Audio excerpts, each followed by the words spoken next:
4-2 dans un 4-4 noir, uniquement vodka. Ouais, c'est moi. Coucou. Je vais appuyer sur un bouton. Attention, soyez compréhensifs avec moi. À tout moment, la Let's catastrophe. go, c'est une cata. On va cacher Spotify et on va balancer l'album. J'ai vu les vidéos d'Yanis. Salut YouTube. Oh ouais, oh. Clap. Salut YouTube. On était au numéro combien? Fait Agartha en 10e. On va passer au 9e. Attention, suspense pour vous. Est-ce que vous allez deviner? Ok. Yeah. Yo. Nouvel album de l'amour dans les yeux. Je peux pas craindre les hommes, ils pourraient se croire comparables à Dieu. Bah alors moi cet album en vrai je l'ai beaucoup écouté parce que au final en 2012 il n'y a pas eu 1 milliard d'albums de rap français qui sont sortis ou qui ont marché, tu vois, on va dire dans le mainstream. Il y Là, avait- c'est creux, hein. En vrai de 2010 à 2013 c'est clairement creux, on va pas se cacher. En fait cette année-là C'est pas, t'avais Booba qui avait sorti Futur. Je pense qu'il était écouté par des nouvelles personnes mais ceux qui l'écoutaient à l'avance, dans les années 2000 l'écoutaient plus à ce moment-là, tu vois, parce que c'était Oui. pas assez subtil quoi, sa musique c'était trop les pieds dans le plat en Ouais, termes il y de avait trap, plus de subtilité. il avait plus de subtilité, simplifié au maximum son écriture, etc. Et j'avoue que moi qui étais fan de l'album d'avant et du coup de ce qu'il avait fait avant, Futur, je trouvais ça horrible. Genre j'étais trop déçu, genre je pouvais pas l'écouter. Et encore aujourd'hui j'ai du mal avec cet album, même si maintenant j'ai plus les rêves trap et tout, mais j'arrivais pas, tu vois. Et du coup cette Non, année-là, pour les gens qui étaient déçus de Booba, t'avais Youssoupha. Et je me rappelle, hein, franchement, moi qui ai fait des documentaires sur Laylo et 1995 et tout, à chaque fois, dans ces années-là, quand ils ont des interviews, on leur demande qu'est-ce que vous avez aimé en rap français cette année, et c'est en 2012 du coup, et ils disent tous cet album. Il avait aussi un peu cette aura de successeur à la Kerry James, du rappeur conscient, un peu plus jeune, qui rappe bien, et qui réussit à faire des tubes, parce qu'il y avait un tube sur l'album Avec qui a Indila. fait que l'album a explosé, ouais, Indila, qui à Dreamin'. cette époque-là n'était pas encore la Indila qui allait tout péter. Si c'était sorti au moment où les plateformes étaient en puissance, Double platine. c'est- Enfin, double diamant, je veux dire. ouais, à la radio, c'était tous les jours. Mais ouais, non, sinon, après, c'est un album qui, je trouve, pour moi, en termes de classique, il y a au moins Menace de mort. Je mettrais peut-être aussi Espérance de vie. Bah, qui l'intro, avait- après, moi je la trouvais, je sais pas si c'est un classique, mais Ah oui, la 3, elle est très efficace, je suis d'accord. t'as un feat avec son père, Irréversible, non, c'est pas un classique, mais ouais. Ouais, c'est un très bon morceau. Ouais, et puis, alors, Espérance de anecdote, vie est incroyable aussi. c'est un peu un long format, enfin, genre, je crois qu'il y a un seul couplet ou deux couplets, mais le truc dure 5 ou 6 minutes le morceau. Non, couplet unique, c'est ça. Et il fait un peu office de vrai outro, où derrière t'as le morceau outro, mais qui Ouais. est pas. Oh, les C'est prods. vraiment lui qui discute. Écoute, les Ouais, prods, c'est- c'est Paradis de Booba aussi. Ces pianos de l'époque là, c'est synthé. Mais après, les voix qui arrivent là, elles sont. Ça, je trouve que c'est toujours efficace. Ouais. Pour l'anecdote, le clip de Menace de mort, avec le collage et tout, des lettres, etc., était sorti le même jour que Suicide Social de Ouais, Relsan. c'est vrai. Ils avaient le même mec qui a fait le clip et ils l'ont sorti le même jour. Et du coup, c'est deux classiques qui sont sortis le même jour. Même si Suicide Social est bien plus fort, je trouve, et Menace de mort aussi dans la symbolique. Réponse à, comment il s'appelle, à Éric Zemmour, etc., etc. Ouais. Avec Je le- mets un billet sur la tête de celui qui fera taire. Ce connard, Ouais. ou un truc comme ça. Ce Ce putain. Ce con. Ce con, Ce con ce de- con d'Éric d'Éric Zemmour. Mais c'était sur son précédent album qu'il avait fait une face sur lui. Et du coup, là, c'était la réponse sur cet album-là. Suite en plus avec les procès qu'il y avait eu, qu'à la fin il avait reprononcé le fameux qui peut prétendre faire du rap sans prendre position, qui reprenait d'Arsenic. Mais pour Ouais. beaucoup, toute une génération qui connaissait pas Arsenic, pour eux, bah, ça vient de Youss. Quand j'avais checké les ventes, il avait fait que platine, je crois. Alors que dans ma tête, c'était vraiment l'album de 2012. Alors qu'au final, pas tant que ça. Ouais, mais après, c'était à une époque où ça vendait moins, le streaming était pas compté. Il y avait pas le enfin, streaming, oui, c'est vrai. C'était Ceux une qui époque avaient- où, enfin, je sais pas, toi et moi, par exemple, on l'a jamais acheté cet album, tu vois, on l'écoutait en Non, le non, non, téléchargeant. mais après, pour remettre en perspective, 2012, c'est l'année où sort Section d'Assaut, l'apogée, et eux, ils vont faire 1 million d'albums, tu vois. Mais c'était différent, Ouais. parce qu'eux, ils étaient une machine Non, mais oui. médiatique, Mais avec 75 singles sur l'album. Lui, Là ça- où Youssoupha, il y a vraiment un seul single sur Il y a l'album. un seul et en plus ça reste écouté, c'est niche rap en vrai, c'est, tu vois, c'est genre c'était pas écouté par les enfants, je pense, comme section. Bah, Il y que avait le pas single- Casquette à l'envers ou des trucs comme ça. Que le single qui, je pense, est écouté par le grand public. Et là, c'est vraiment le haut de sa carrière, c'est que là, Youssoupha invite un peu partout. On le présente un peu comme le rappeur savant, parce qu'il a eu 18 au bac de français, Ouais, etc. ouais. Eh, mais vous êtes rappeur, vous êtes noir, et vous avez eu 18 au bac de français, mais c'est exceptionnel, racontez-nous. Oui, c'est vrai qu'il jouait dessus, mais c'était sa carte. C'est un album où il y a vraiment plein de trucs qui sont très cool, je trouve. Et je sais que pour pas mal d'amateurs de rap, il y a beaucoup qui aiment pas cet album-là et d'autres qui vont le défendre. Je sais que j'avais vu, je crois que Mehdi Maizi, il aime cet album-là, mais que genre un Yerim Sar, lui, il déteste cet album-là, tu vois. Ouais, mais alors, ça m'étonne pas. Oui. C'est bon élève. Le côté bon élève l'insupporte, je pense. Nekfeu, il doit détester aussi, tu vois. Peut-être moins que Youssoupha. Si, je crois, parce que je l'avais déjà vu sur une interview dire genre. C'est Gizmo en moins fort. Ouais, un truc comme ça. Une vanne un peu en mode. C'est Non. Gizmo en mainstream. Non, il rappe comme Gizmo, sauf qu'il a aucun vécu. C'est Gizmo sans vécu, ou tu vois. Je suis d'accord, c'est un album qui est excellent. Mais en gros, moi je voulais juste dire comment j'étais arrivé sur le truc. Je sais que quand je me suis mis à écouter du rap et tout, très vite, c'est un gars que j'ai écouté, j'avais kiffé ses premiers albums. Mais pas à saigner comme celui-là, tu vois. J'avais bien kiffé, Ok. surtout celui-là, là, à chaque frère. Bref, donc en gros, de savoir que je l'avais bien écouté. Et en fait, je crois que je me rappelle que j'avais écouté ce morceau qui s'appelle La Foule, juste avant que Noir Désir sorte. Il me semble, hein, si je me trompe pas. Ok. Et j'avais pris une claque. Il me Ok, semble. parce qu'il est sorti une sorte d'EP en attendant Noir Désir. C'est ça. Je sais pas si tu te rappelles de ce son-là. J'aime moins que quand j'avais 15 ans, je vais pas te mentir. Oui. En fait, je crois qu'à la fin de ce morceau, il disait un truc. Il parlait et il disait laisse tomber la bombe que ça va être Noir Désir, tu vois, mon prochain album, etc. Et ça m'avait grave hypé. C'est vrai que cet album-là, il avait vraiment teasé en mode c'est pas en mode c'est mon chef-d'œuvre, mais c'est l'album qui doit me faire changer de dimension, tu vois. Qu'il a un peu fait dans un sens où il a eu un gros single et 2-3 classiques dessus. Et c'est vrai qu'après, est-ce qu'il y a eu un peu Je sais le plus si c'était fantôme de celui-là, cet ouais. album-là sur les suivants? Parce que c'est vrai, chaque album qui va suivre, il va moins taper en termes de vente. Alors, jusqu'à 2020, 21 mois. Son grave, mais comme d'hab, perfect. Ah mais le clip, waouh, le clip. Incroyable. Le clip est exceptionnel, j'adore le clip. Mais ça a aussi eu une grosse... parce que c'était pas que pour les amateurs de rap que ce morceau a marché, je pense. Il y avait un côté un peu plus grand public. Ouais, un Qui a vrai, fait tous les gens qui que étaient tu- contre Zemmour pouvaient kiffer ce morceau. En vrai, je pense qu'il y a même des gens qui aimaient pas le rap en vrai. Ouais, je suis d'accord. Quand t'as 16 ans, tu montes ça à un gosse de 16 ans qu'il aime le rap un peu ou pas trop, tu lui fais écouter ça, il fait ouais non mais il dit des trucs vrais dans la chanson. Ouais, il y avait ça, et en même temps, c'était peut-être un an avant, enfin non, c'était vraiment par là, je pense, t'avais aussi El Matador qui avait fait Politiquement Incorrect.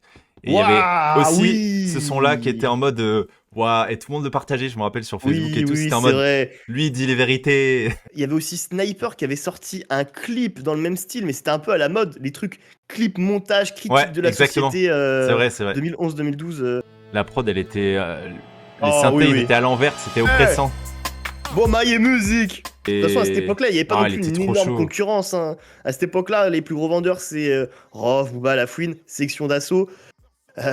Dans le son giron de rappeurs entre guillemets conscients, il y avait lui, Kerry James, Medine, mais Medine vendait moins. Et sinon, après, Ouais. en dehors de ça, les mecs qui vendaient, qui existaient sur la scène rap comme ça, avec ce genre de discours, ils étaient pas 150 000. Au niveau des prods et des instrus, ça changeait globalement de ce qu'on pouvait entendre dans le rap français. Et je trouve c'est un mec qui a beaucoup de bonnes idées. Je l'avais déjà dit, mais Polaroid Experience, c'était aussi c'est un de mes albums préférés. Pour ça que je le mets dans mon top 15. Je le mettrais peut-être pas dans le top 15 si j'étais subjectif. Et lui, en fait, je me rappelle que c'était vraiment la période où je jouais tout le temps à MW3. Yanis, il en parle souvent des jeux qu'il a liés à des albums, etc. Il en parle dans le top 100. C'est MW3. Et en fait, je l'écoutais en boucle.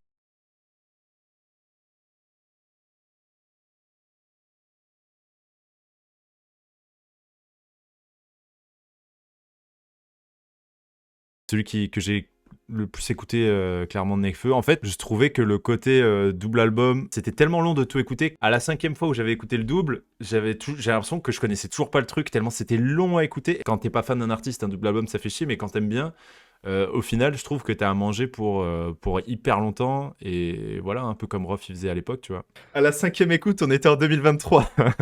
Mais je sais que je me suis lassé plus vite de Cyborg, après. Sans dire si c'est mieux ou pas, musicalement, machin et tout. En vrai, je capte, moi aussi j'aime bien Cyborg. Quand ce truc sort, je suis un peu à fond avec une meuf, on est en couple, machin. Du coup, je vois les sons d'amour, etc. En décembre, ça se finit, et du coup, là, je suis en mode rupture, et je suis très très très mal. Et du coup, boum, nouvelle écoute de l'album, vraiment différemment, tu vois. L'album, c'est clairement un album qui marche en rupture, tu vois. Après, je trouve que là-dessus, il y a ses plus belles chansons. Enfin, je trouve qu'il y a sa plus belle chanson d'amour. Énergie sombre, je trouve que c'est sa meilleure chanson qui parle Ouais. d'amour. Ouais, elle est Parce que incroyable. elle est pas naïve. Il est un peu revanchard sur la chanson. Et là, c'est sa première chanson d'amour où il est vraiment un peu revanchard, un peu à mettre, comment dire, à être un peu plus égalitaire. C'est pas juste je Cette suis une prod aussi. victime, la meuf a raison, je la délaisse, c'est de ma faute, etc., etc. Et j'aime bien aussi l'évolution du morceau Hologram entre Low. le début où il a du mal à IBM. accepter la chose et vers la fin où il accepte totalement la rupture. Après Olakala, c'est la 28e chanson. Pixel, 2 décembre, Nouvel Homme, chanson d'amour, premier rôle, j'aime pas du tout. Ah Déjà, il y ouais. a un enchaînement de 5 sons que j'aime pas du tout dans la sonorité, dans ce qu'il raconte. Je trouve pas très intéressant. Après, il y a à la base que j'aime énormément. Je trouve que c'est une excellente outro. Ah oui, d'accord, c'est exactement C'est à l'inverse de partir de moi. tout ce que je déteste. Gros, ça, c'est mon triptyque Alors, il y a préféré il y a quand même de premier rôle où l'album. on n'aime pas trop.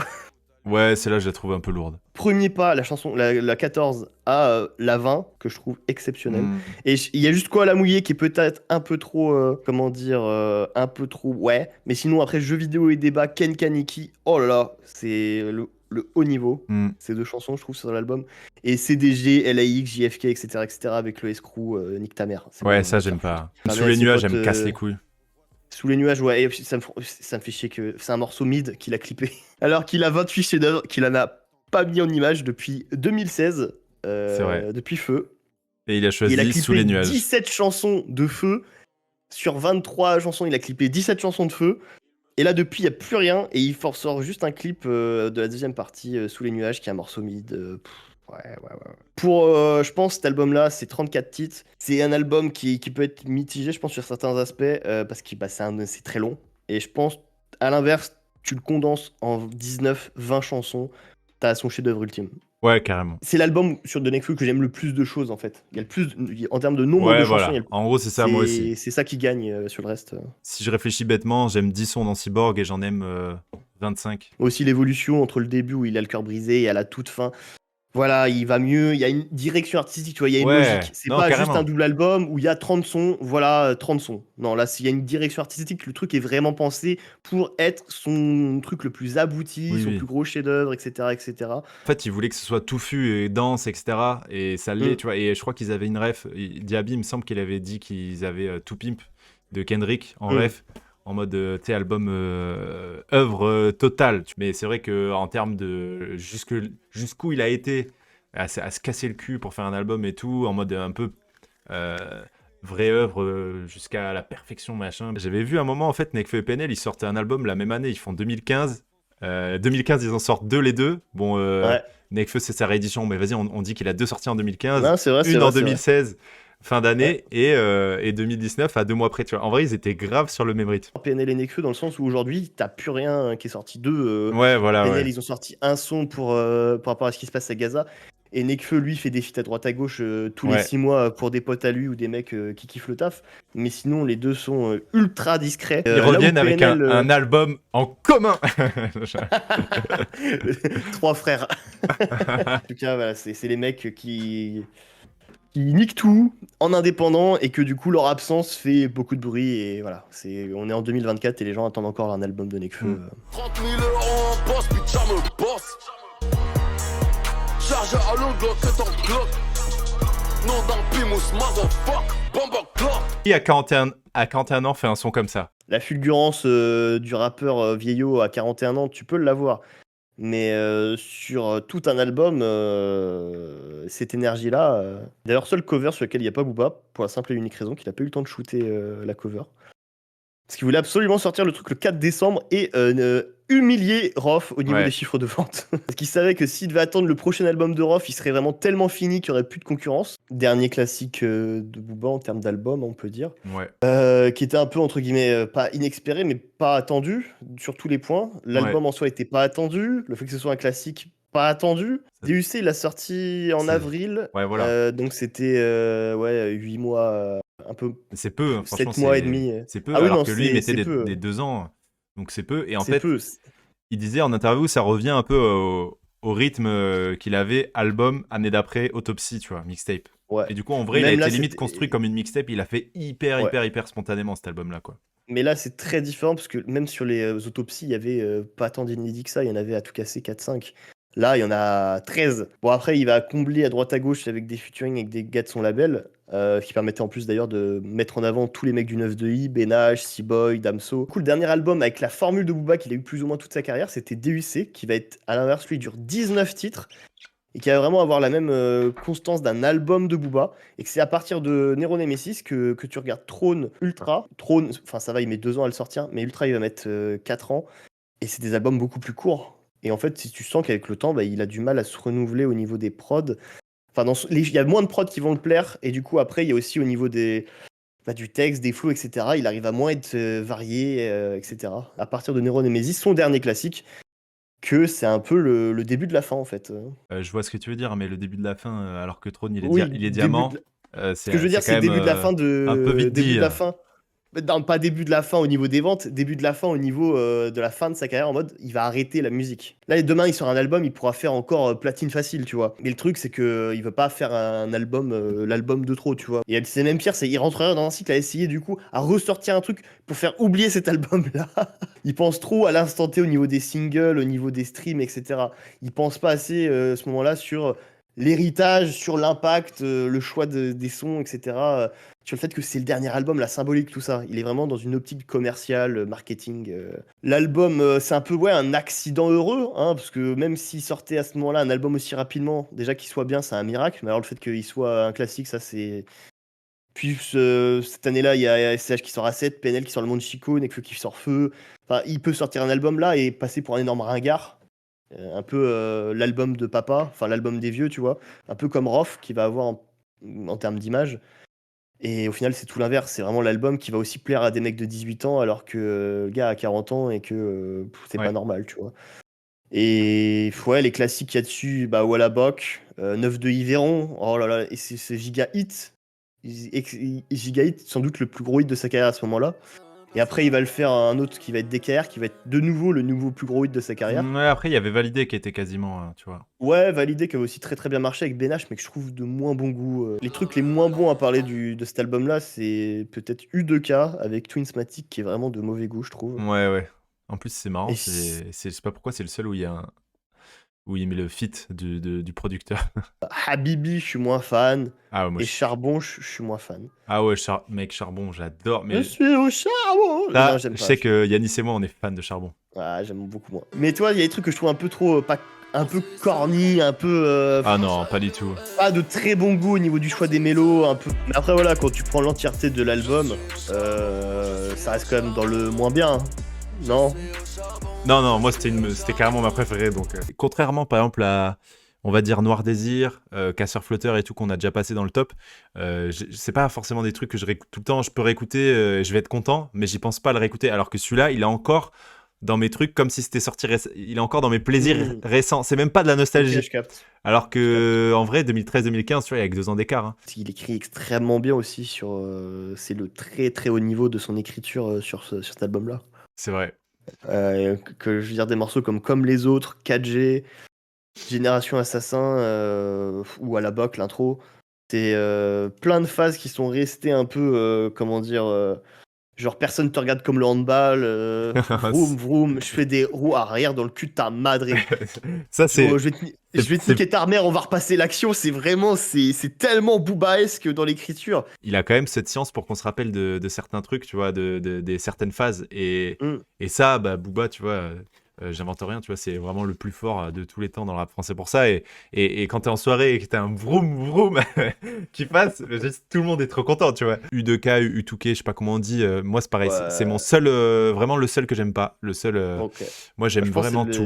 Les 12 autres, je les aime. Et de 9 jusqu'à 13, je peux l'écouter à l'infini, ce truc-là. Genre, je suis d'accord. Incroyable. C'est drôle, juste ça me fait penser que Booba, des fois, il a des obsessions.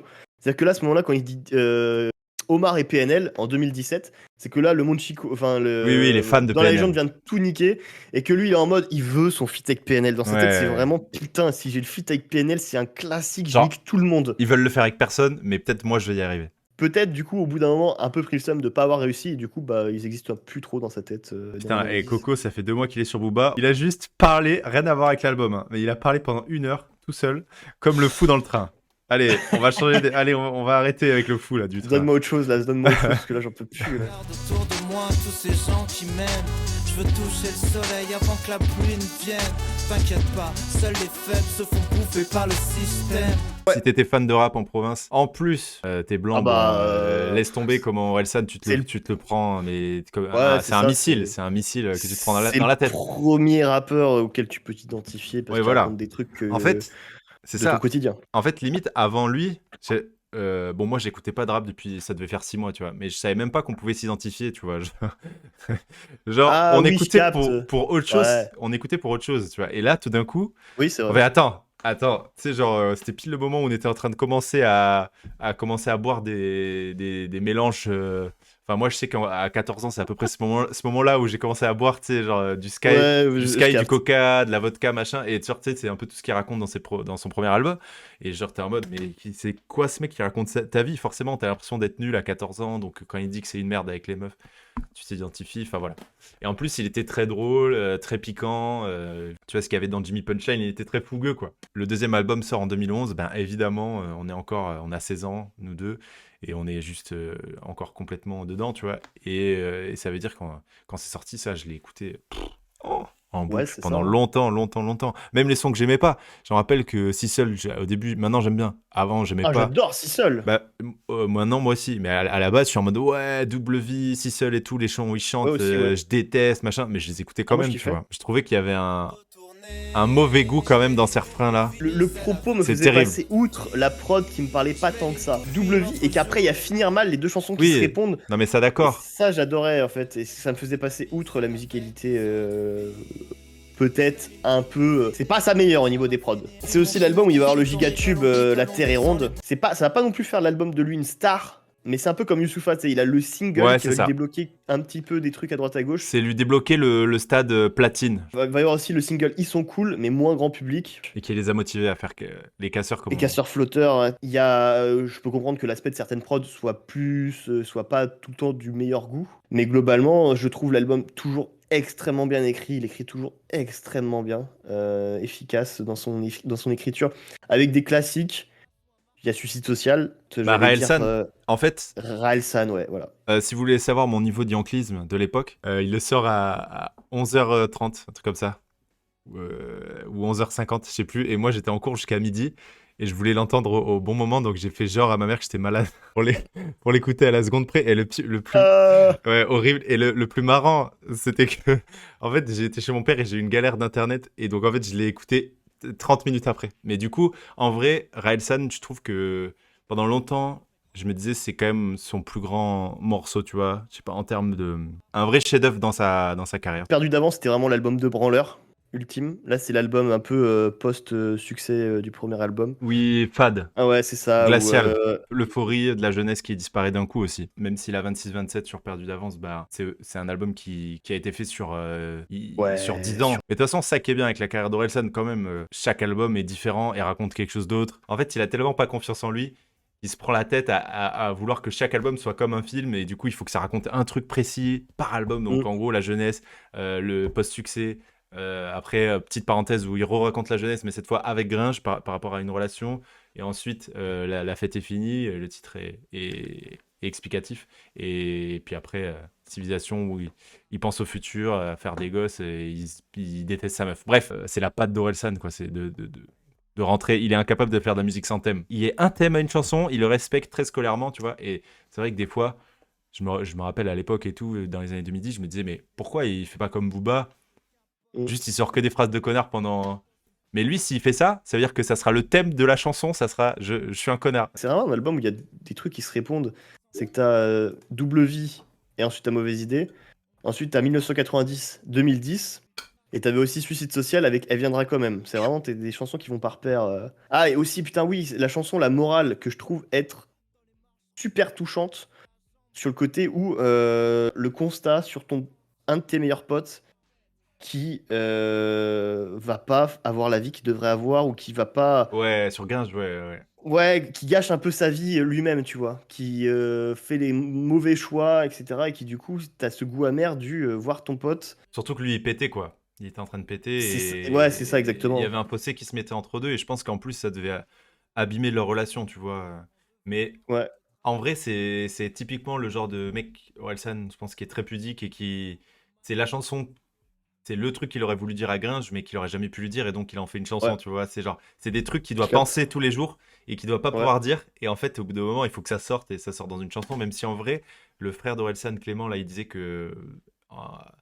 À Kian, je crois, un bon moment, il disait que en vrai, ça parle pas que de Gringe. Tu vois, même si Aurel, il met beaucoup Scred en avant, etc., en disant voilà, Scred, sans lui, j'existerais pas, etc. Je pense quand même qu'Aurel San, on aurait entendu parler de lui d'une manière ou d'une autre, même sans Scred, tu vois. Je pense que. Oui, parce il qu'il bosse. il est déterminé. Tu vois, et Scred, dans tous les cas, même sans Aurel, on aurait entendu parler de lui, parce qu'il plaçait déjà des classiques sur des albums de Booba. De Nesbill, de Salif avant Aurel. C'est là où Gringe, c'est vraiment la carrière qu'il a maintenant, le fait d'avoir écrit des livres, avoir fait un peu de cinéma, etc., etc. Sans Aurel, ça aurait jamais eu lieu, tu vois. C'est vraiment Ah le non, c'est truc un pur dépressif qui serait resté à faire des petits jobs toute sa vie. Ah oui, c'est ça. La belle symbolique il a monté et il a ramené son pote avec lui. C'est peut-être son moins bon album. Je sais pas si tu dirais pareil. C'est peut-être son moins bon album, mais je dirais quand même que c'est un excellent album en fait. Tu peux dire, même tu mets Civilisation au-dessus? Bah, Civilisation, je le trouve plus efficace, plus solide. Et avec des prods. Au niveau des prods, il est bien plus efficace, je trouve. Au niveau des prods, etc. En vrai, je trouve que cet album, contrairement aux 3 autres, je trouve que c'est le moins homogène. Mais par contre, je trouve qu'il y a des pics, comme il y a eu rarement des pics dans sa carrière. Et donc, j'en parlais, Ouais. mais Raelsan, je trouve que c'est un chef-d'œuvre Je absolu suis d'accord. et ultime en termes d'écriture, de comment il a apporté ça avec le clip et tout pour hyper les gens pour cet album-là, etc. C'était formidable. Ensuite, Le Chant des Sirènes, franchement, il le fait encore aujourd'hui sur scène. C'est un truc de fou. C'est même pas un son qui a streamé comme un malade, mais Ouais. genre, c'est trop puissant. Franchement, comme son, il avait fait aux Victoires. Je sais pas, sur scène, il pète un câble quand il le fait. La Terre est ronde, premier son où, comme tu disais tout à l'heure, effectivement, moi, quand je suis fan de lui au collège 2 ans avant, toutes les meufs me disent c'est de la merde, c'est horrible, machin, etc. Et là, à partir de là, exactement ces mêmes meufs-là, et c'est encore des potes à moi et tout, Ouais, j'ai je encore les capte. têtes des meufs en tête. Et, C'est la Terre est ronde. et c'est en mode, elles deviennent fan. Elles deviennent fans d'un coup d'Orelsan avec ce son-là. Suicide Social, et Elle viendra quand même. Je trouve que c'est juste incroyable. Suicide Social, voilà, tout le monde le sait, j'ai même pas besoin d'en parler. C'est incroyable. Et Elle viendra quand même, moi, pendant très très très longtemps, c'était ma chanson préférée de tous les temps. Et je trouve qu'il Je rappe mettrais trop bien dessus. Mais Et voilà. t'as des phases, ouais, quand t'as 16 ans, tu te dis, mais oui, c'est tellement ça. Les vieux, ils se rendent pas compte à quel point leur monde est absurde.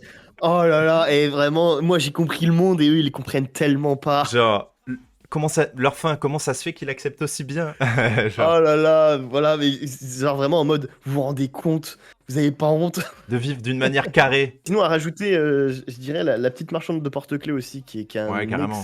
excellent storytelling. Qui passait Vraiment, sur France Inter. C'est mais, la mère d'un je- pote. Et elle m'avait dit, oh, la petite marchande de porte-clés et tout. Elle m'avait dit, putain, mais la fin, ça m'a choqué. Et tu sens que c'est là que quand tu vois ce passage, tu comprends en fait pourquoi Orelsan a écrit cette chanson. C'est qu'après, que cette scène s'est passée, il s'est imaginé toute une vie à une SDF pour se faire culpabiliser de pas lui avoir donné 2 euros. Mais en fait, ce qui est aussi excellent dans ce storytelling, c'est juste le refrain qui est magnifique, enchanté en asiatique et qui est d'une tristesse absolue quand t'as les paroles en dessous. Et du coup, voilà, en vrai, un album compliqué à juger parce que vraiment pas homogène, je trouve. Ce qui comblait des fois les prods qui pouvaient être un peu bizarres ou perturbantes ou pas très bon goût, c'est qu'en fait, il écrit.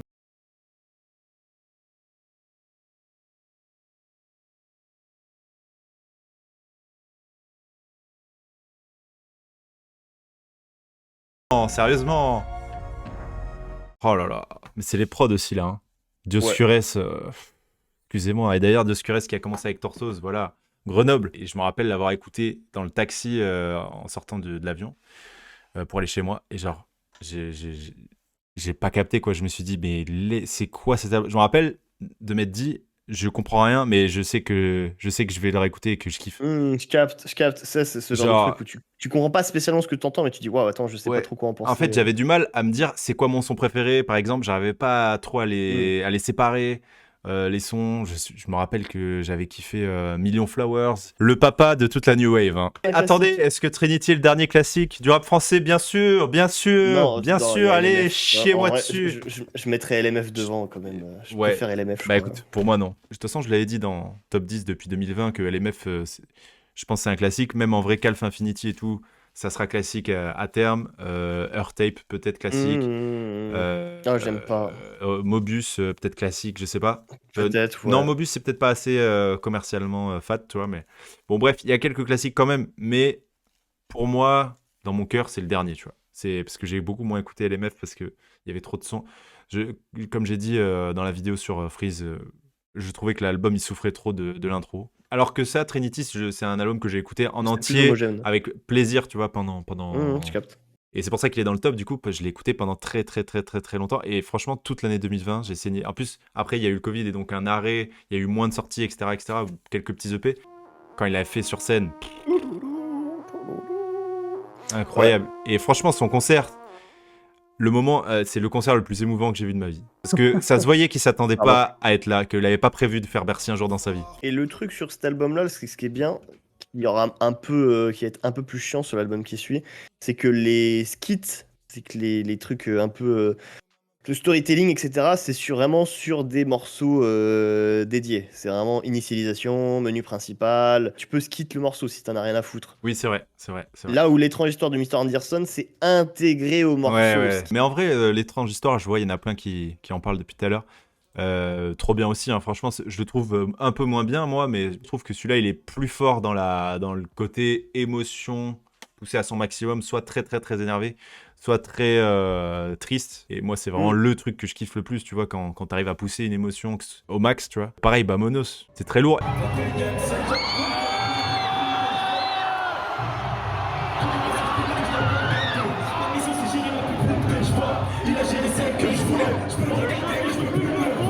Et du coup, Bamonos ou Rap Catéchisme? Rap Catéchisme. Je suis sûr que Rap Catéchisme, c'est un classique. Là où Vamonos, je suis pas sûr. L'album va avoir 4 ans cette année, tu te rends compte? Ferme ta gueule. C'est pas du Et- tout. Il est sorti il y a 6 mois, non?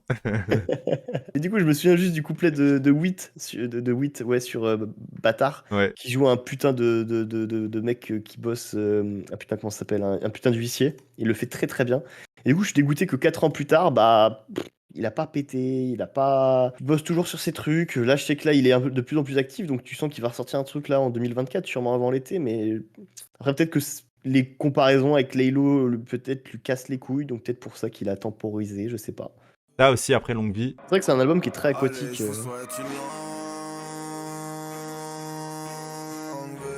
C'est fou que ce soit un Toulousain quand même. L'accent toulousain, il va pas très bien avec le rap en vrai, tu vois. Au moment où l'album de Laylo est sorti, il avait posté un message qu'il lui avait envoyé parce qu'il l'avait reçu en avance. Et il lui avait dit, avant qu'il sorte, hein, avant même qu'il sorte, il avait envoyé à Laylo, mec, je viens d'écouter ton album. Je sais pas si j'ai tout compris, mais t'as fait un vrai truc. T'as Ok. sorti un vrai délire là, genre c'est vraiment un truc de fou ce que t'as sorti. Et Laylo, il était tout timide, tout. Ah merci. Tu sais, genre, pas du tout enfin pas du tout bavard quoi. Mehdi le connaissait un peu via cette interview, machin, il avait dû le croiser plusieurs fois dans sa vie, Mehdi. C'est vrai que ça aurait été plus logique que Mouloud, il aurait été un peu moins stressé aussi. Un des meilleurs sons d'histoire, voilà. Comme ça c'est dit, c'est clair. Ça. Moi, je pensais que ça allait être un plus gros tube que ça. À la première écoute, je me dis ça, c'est le tube. Alors là, il voulait vraiment qu'on se foute la balle. Hein. Après Nacré, Ouais, Million de c'est- Flowers. Bon, bah écoute. C'est un peu l'équivalent d'Orelsan avec Suicide Social, plus elle viendra quand même.